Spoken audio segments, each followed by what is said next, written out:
We are live from Wild Rose in Jefferson. Trent Condon here with you. A preview of the USC matchup for the Hawkeyes on the football field. Final thoughts on what it's going to take for Iowa to pull off the upset and a look back. Iowa with a win against Xavier. We break it down today. Locked on Hawkeye.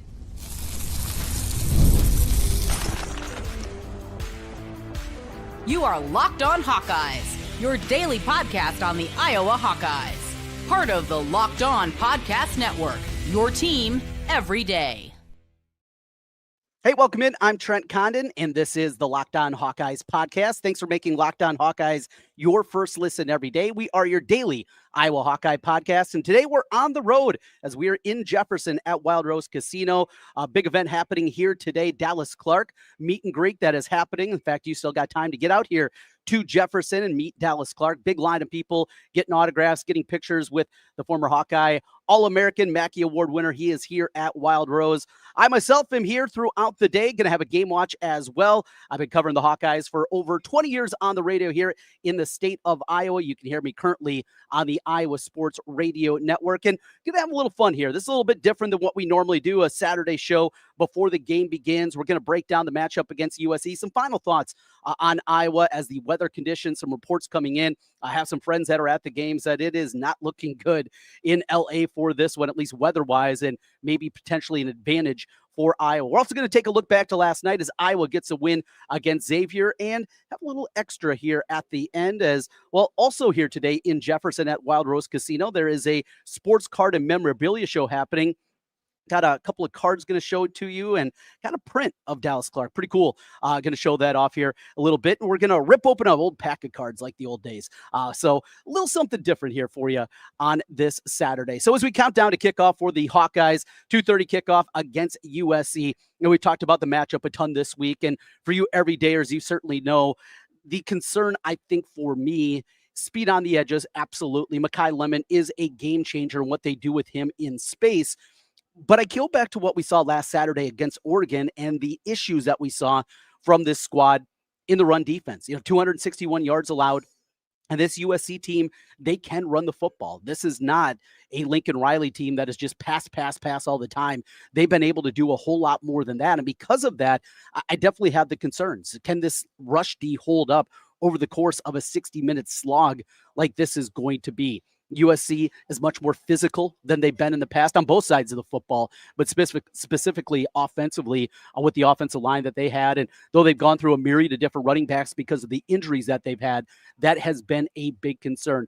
Iowa, another thing, and an advantage normally is special teams, but we go back again to a week ago and throughout the course of the season, how much Iowa has struggled in the special teams, specifically long snapping. And it's not just the snap that went over the head of Reese Dakin for the safety last week against Oregon. This has been an operational failure throughout the course of the year. Go back to the miss against Indiana by Drew Stevens, and we saw the laces on the football were out. We saw bad snaps earlier this year in a couple of the non-conference games against both Albany and UMass where things weren't disastrous, but they certainly weren't perfect. And with the long snapper, you kind of anticipate got to be about as close to perfect as can be, and that has not been the case this season for Iowa. So that remains a concern. Now, here's the good news. At this point in time, USC is in the 100s in terms of kick return defense, the amount of yardage per return that they have given up.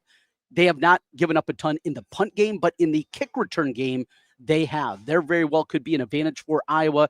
Caden Wheaton, you go back to the beginning of the Rutgers game and bringing that one back. It does feel like Iowa needs something big.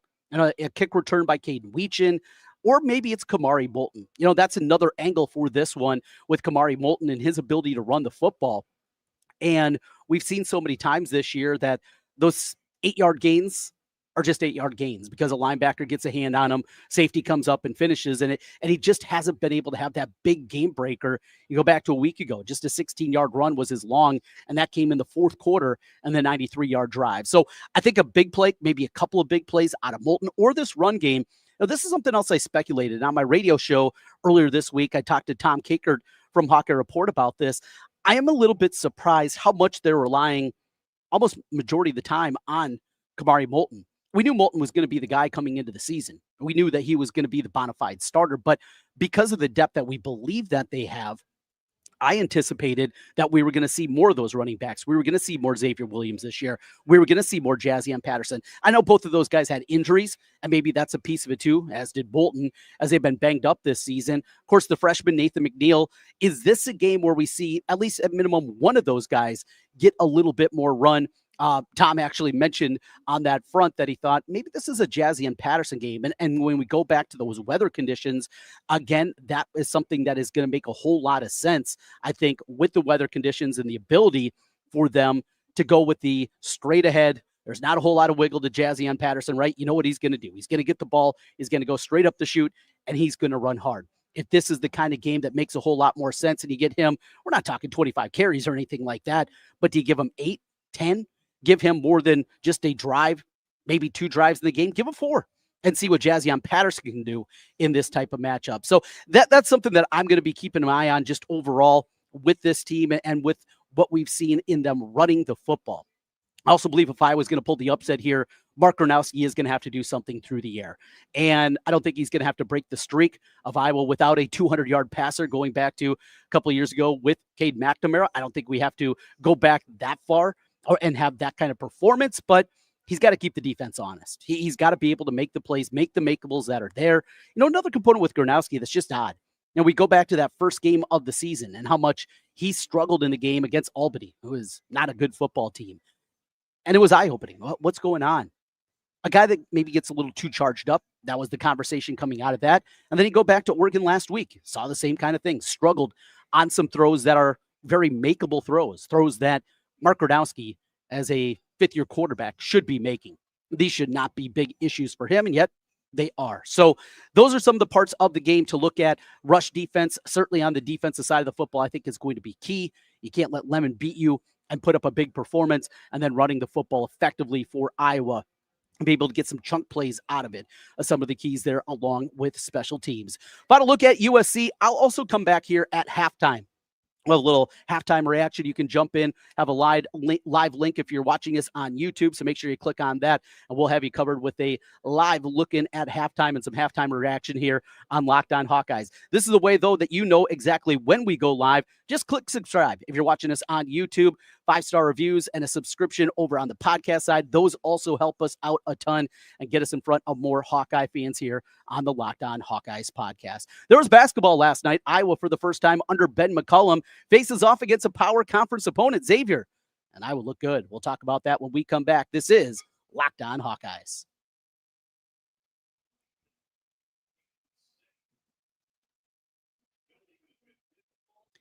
Well, the weekend is here. Time to look back and crown this week's MVP on Who Delivered, powered by DoorDash. Just like you can win every Saturday with DoorDash Streaks, saving more every time you order, these players delivered when it mattered most. Let's break it down. For the Hawkeyes, it was Mark Gronowski. How about that? A 93-yard drive to give Iowa the lead. You know what happened, unfortunately, in the final 151 of that one. The 4th down run into the end zone. How about the deep throw that he had to Vonamy and moving them to midfield on that one? When the pressure is on, Gronowski came through, no hesitation, no delay. And if you've been watching week after week, well, this performance wasn't a fluke. Mark Gronowski is on a streak. Just like Mark Gronowski delivered for the Hawkeyes, DoorDash delivers your Saturdays. With DoorDash Streaks, you save every Saturday you order. Stack it up all season, and you could save up to $250, including $100 in DoorDash credits. Order Saturday, keep the streak alive. Fuel your game day only with DoorDash. Terms apply. Promo period good through November 18th. Trent Condon back with you once again here on the Locked On Hawkeyes podcast as we get ready for Iowa USC. 2:30 kickoff. Again, we'll be back with you from Wild Rose Casino in Jefferson with some halftime reaction. And then after it goes final, we'll be set up here. Game watch throughout the day. Stop on out here. Got the card show going on, the sports card and memorabilia show, the Dallas Clark meet and greet. That goes to 1 o'clock. So still time for you to get here to Jefferson and have some fun as we get ready for that. All right, let's get back into a little Hawkeyes for you. And let's go to last night and the matchup and the win against Xavier. Xavier, we saw their previous game against Santa Clara. Thought maybe this was not going to be the same Xavier team I think we anticipated coming into the season. They're going through a transition, obviously, with little Ricky Pitino making his way to Cincinnati. And with the Xavier squad, it wasn't good. They got blown out by Santa Clara, and they get blown out here by the Hawkeyes. But that aside, again, this is so different. This is so different than what we've grown accustomed to, so different than what we've been used to with Iowa basketball over the previous 16 years under Fran McCaffery. This team is rugged. They are tough. And in a game where we saw maybe some concerns those first couple of games, how well is this team going to rebound? There's going to be bigger teams. There's going to be better teams that they're going to face off the course of the year. But when you take on a team like this from the Big East and just manhandle them, be able to dominate on the boards in that fashion, I thought that was really eye-opening. It was something that I think you could tell was something that was kind of circled on the chalkboard going into, well, they don't have chalkboards, on the whiteboard going into the game. 41-24, Iowa out-rebound Xavier in this one. A day where they don't shoot the ball incredibly well from the outside, just 3 of 11 from behind the arc. It was about getting the ball inside. Bennett Stirtz doing his thing, had another nice dunk in the game. He's just so cool. He goes at his own pace. He does what he wants when he wants. And that's what makes him just an incredible point guard and going to be so fun to watch this year. A very quiet 21-8 for Bennett Stirtz, had 3 assists. The one concern to me in this basketball game was the turnovers. Turned it over 14 times and just early on couldn't get going. Now, the good news was Xavier also was turning it over during the first, 5-minute stretch of the game, whatever that was. But this was interesting to see that. Another thing that jumped out, again, Ben McCollum imploring the fans to get on their feet, trying to get Carver to actually be a home court advantage and building that. But also, when there was a mistake, when a guy made a mistake specifically on the defensive end, they're done. They're out. Bennett Stirtz plays all 40 minutes of the game, yet here's some other starter minutes. 14 for Cooper Koch, 18 for Cam Manois, who had one of his better games in a Hawkeye uniform. Isaiah Howard, just 14, and he struggled mightily.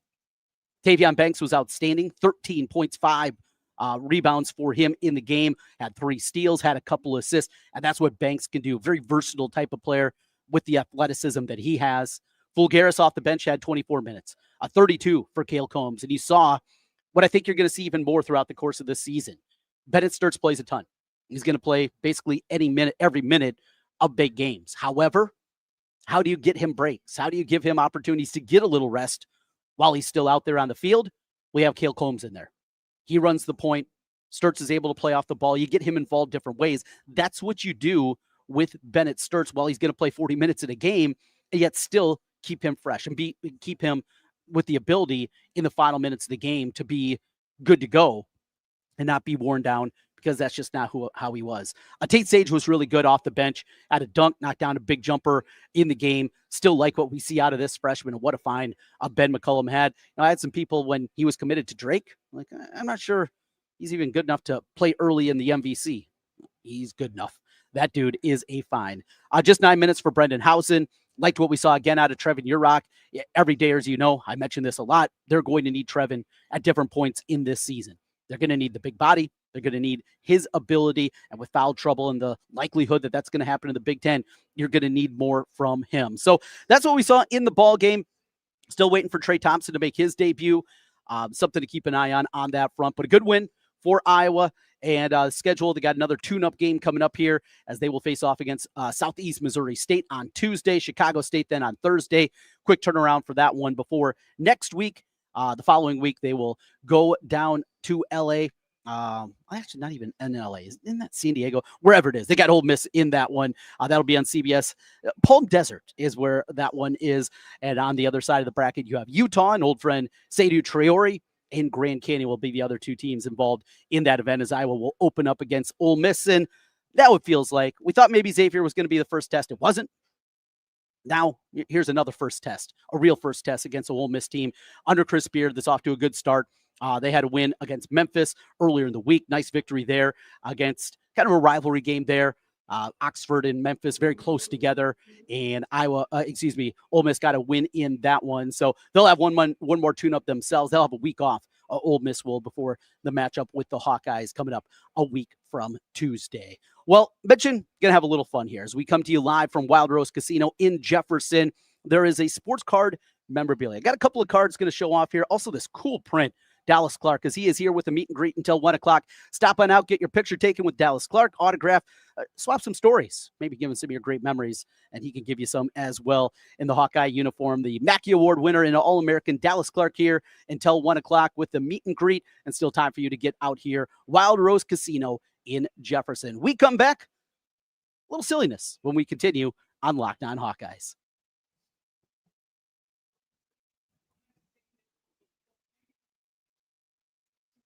Trent Condon back with you one final time here on the Locked On Hawkeyes podcast, pregame edition before Iowa USC. Game launch here at Wild Rose Casino in Jefferson. Kickoff 2:30 against the Trojans. So mentioned that there's a sports card memorabilia show happening here at Wild Rose. So I picked up some cards for the kids. Got these Caitlin Clark cards. Pretty cool. Got the all-time winningest, or as she said, the scoring record card. Like that one. How about here, the celebration?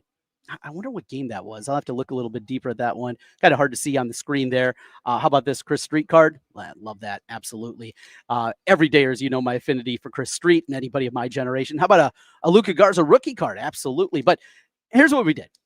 Grabbed a couple old packs. I still like to do this. I'm still one of these goofballs that likes to do this. So we're going to rip a couple of packs of cards here.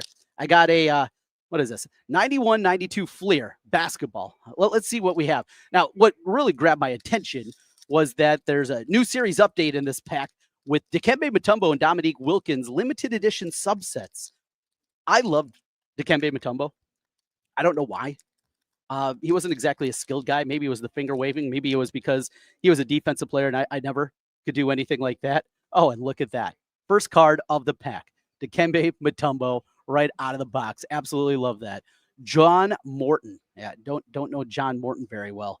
Let's see what else we got in here. I've never done this on camera. So Moses Malone. Moses Malone was still playing in 92. Look at old Moses running around. Orlando Woolridge got the goggles. Oh, those look good. Lionel Simmons, the L Train out of LaSalle. Love that LaSalle team. Thought they were going to go deep into the tournament that year. Doug Smith. Let's see. Donald Hodge. No. Doug West. There's a T-Wolf for you. Oh, another T-Wolf. Thurl Bailey. NC State. Did I got that right? Yeah, NC State. John Battle.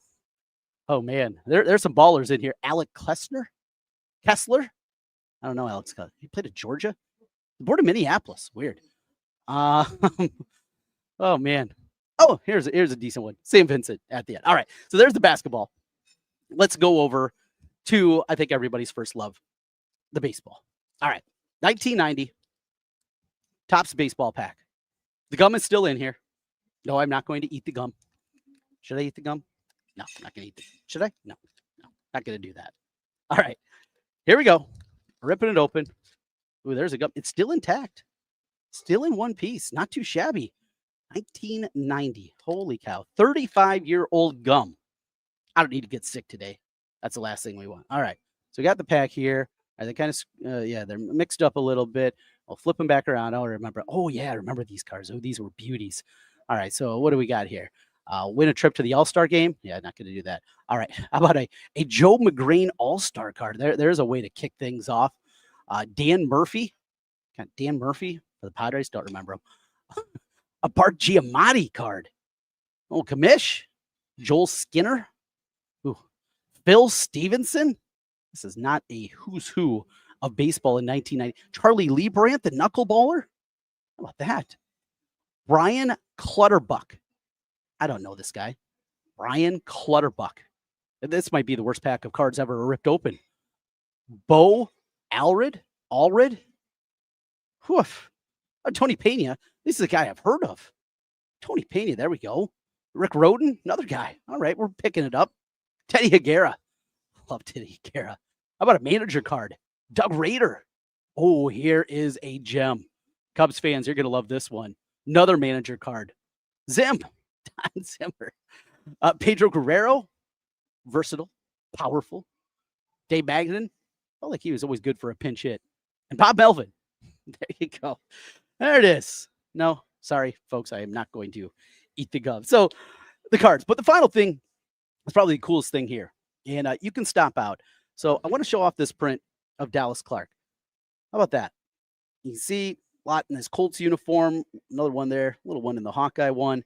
These are really cool. So these are hand sketched by pencil. And then you can also, and then he makes prints out of it. So the guy's name is Kevin Richards. Kevin does a really good job. I mean, just look at the workmanship again of this one. Really cool. Excited to put this one up in the man cave. Might be seen in the background when we're doing the show from home. Awesome there. Again, you have time to get out here. The meet and greet goes to 1 o'clock with Dallas Clark, but the card show goes till 4 o'clock. And a game watch, well, game starts at 2:30. We'll be here till, 6:30. We'll have a rapid reaction podcast as well here from Wild Rose in Jefferson. Thanks for being with us here in the pregame. We'll be back with you at halftime with some thoughts in the first half of Iowa USC. I am Trent Condon, and this is Locked On Hawkeyes. Thanks again for making Locked On Hawkeyes your first listen every day. We'll talk to you again at halftime. Until then, go Hawks.